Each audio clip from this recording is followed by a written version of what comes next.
Anti-Hate Network is a bunch of failures, tattletales, and tone policers. You probably already knew that if you pay close attention to Rebel News reporting, but it wouldn't be so bad except you pay these people to troll the internet for fake Nazis through government grants dished out by the Heritage Ministry. And I've got an update to what they've been doing with that very specific grant money. And the supply of fake Nazi LARPers on the internet never, ever rises to meet the demand the left seems to have for fake Nazi LARPers on the internet. But it is true.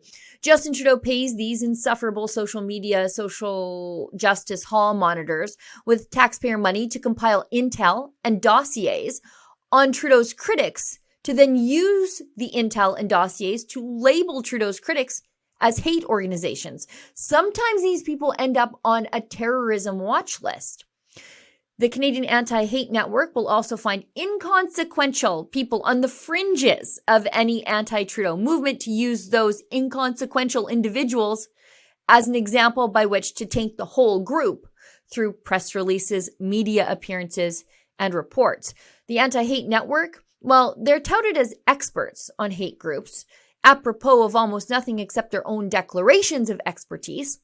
But I think the phone call about who and what is the hate group, well, that might be coming from inside the house, as they say. Now, we reported on this story back in 2021 after we received evidence through access to information filings from the Heritage Ministry. And let me just stop right here because I want to thank everybody who makes this important accountability work possible through your donations to our investigations and filing fund at rebelinvestigates.com. People who donate to that fund a lot of the work that I do here at Rebel News. So this is me thanking you personally for that. But if you missed that reporting, let's just breeze back through it really quick together so you can see why we kept filing for more information. On page 6 of these 2021 Heritage Ministry documents, we can see the government exempted the Canadian Anti-Hate Network from having to provide an annual financial statement because they were just so, quote, new. However, they were founded in March 2018, so way past the normal one-year rule for this kind of stuff.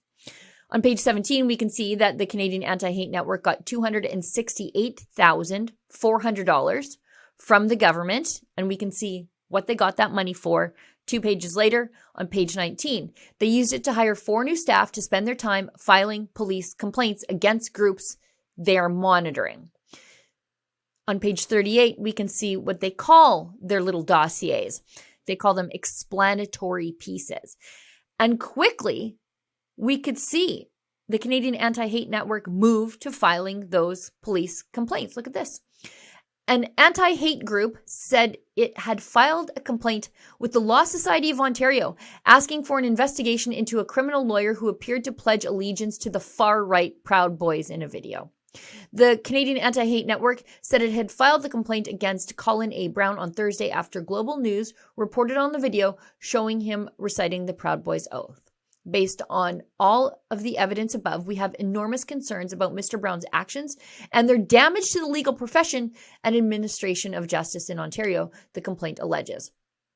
So that complaint, by the way, was filed in the middle of April 2021. And by May 2021, the men's drinking and social club, the Proud Boys, was listed as a terrorist group by the Canadian government akin to Al-Qaeda.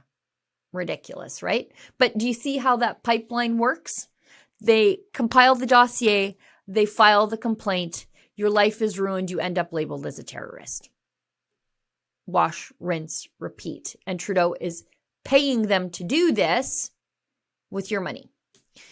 And when I call the Canadian Anti-Hate Network failures, as I did off the top of this video, I can support that with evidence, unlike much of what the Canadian Anti-Hate Network says about Trudeau's enemies. Just look at this from journalist Jonathan Kay. In 2019, I was sued for libel by a director of the Canadian Anti-Hate Network. He claimed Barbara Kay, so that's John's mom, and I linked the Anti-Hate Network to, quote, violent antifa. The judgment released today, the claim was dismissed. The judge ruled that the Anti-Hate Network does assist Antifa. And 2, the Canadian Anti-Hate Network director has used courts to stifle detractors. though failed in this case. So to clarify here, because this is really fascinating, the Trudeau government gives tons of taxpayers' money to a group that a judge now confirms supports Antifa, which does engage in violence. The truth, I guess, is the defense to libel here. But now we know what came of most of those police complaints that Trudeau paid the Canadian Anti-Hate Network to file. And it's nothing, which is amazing and hilarious, and shout out to the police. And I can show you all of this through another exclusive access to information filing by Rebel News into the Anti-Hate Network's communications since with the Heritage Ministry. The Anti-Hate Network in these communications, well, they are updating the ministry about what these tattletales have been doing with the money they were given by the Trudeau government. They were, I guess, showing proof of work. It reads, "We continue to file professional and lawyer-reviewed criminal complaints that provide evidence of criminal activity by members and supporters of hate-promoting groups. However, since applying for the grant, we have been disappointed to find that engaging law enforcement in this way is not particularly fruitful." Boo-hoo. Now, while we still file those complaints, we put less of an emphasis there and pursue other legal avenues in cases of criminality too. For example, lawyer-drafted complaints to social media platforms. So again, let's stop and clarify here. The police won't do anything about these busybody, time-wasting complaints because being disagreeable or expressing clunky views online, well, that's not a crime in Canada. Canada already has well-defined laws regarding hate speech, the promotion of genocide, or threats to do harm. Those are real crimes. Disagreeing with Justin Trudeau or being a bit of a prickly jerk online, it's not illegal. So instead, the Canadian Anti-Hate Network, they're forced to go tattling to social media platforms to have critics censored. Let's keep going. "I have no problem with the language in the agreement in regards to law enforcement as it is in version 1. However, if you have no objections, I've omitted references to law enforcement in section 1 and section 3 in my edits on the basis that we have found that they rarely, if ever, pursue those complaints, and we can't promise good results for that activity. We have far more successful outcomes with our public reporting." Public reporting, of course, is a strange way to put whipping up an online mob to ruin your life, but okay. And if you've been targeted by these people, like John Kay and his mom Barbara were, just know you paid for it, and you can thank Trudeau for all of it.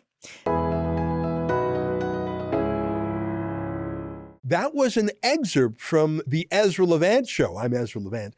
Every weekday, I do a monologue about the topic of the day. Then I interview a fascinating guest either in studio or via Skype. And then I read your mail, whether it's fan mail or hate mail, which is sometimes even more interesting. This is on our premium service, though, called Rebel News Plus. Go to rebelnewsplus.com. It's $8 a month or less if you buy a whole year in advance. You get my show every weeknight, plus Sheila Gunn Reid's show every week. It's called The Gun Show. It's pretty amazing. You know, we rely on you because we do not take a dime from the government. In Canada, that makes us almost unique. So please help us out and help yourself to some great journalism at rebelnewsplus.com.